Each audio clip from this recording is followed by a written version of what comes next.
বিয়ে বাড়িতে এসেছি, আরাম করে চেয়ারে বসে আছি। হঠাৎ কিউট একটা বাচ্চা এসে উচ্চ স্বরে বলল, আব্বু আমাকে টাকা দাও।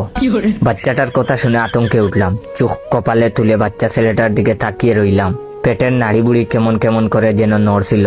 হতবুদ্ধি আমি এদিক সেদিক তাকিয়ে দেখতে লাগলাম, আর মনে মনে ভাবলাম বাচ্চাটা কার হতে পারে। সত্যি সত্যি আমাকে কি আব্বু বলে ডাকছে সে?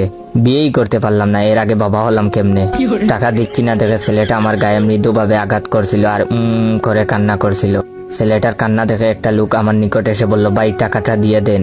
বিয়ে বাড়িতে এমনিতে গেঞ্জাম, তার উপর বাচ্চা ছেলের কান্না সহ্য করা যায় না, ভাই টাকাটা দিয়ে দেন। লোকটাকে কি জবাব দিব বুঝতেছিলাম না। এর মধ্যে একটা রূপবতী মেয়ে এলো। তাকে কেন যেন চেনা চেনা লাগছিল। বাঁকা চোখে তাকিয়ে উত্তেজিত গলায় আমাকে বলল, এই তুমি এখনো বাবুকে টাকাটা দাওনি? কেমন মানুষ তুমি, শুধু শুধু আমার ছেলেটাকে কাঁদাচ্ছ। মাথার উপর বাজ পড়লো বলে মনে হলো, নিজেকে মানসিক রোগী মনে হলো। ভাবলাম কবে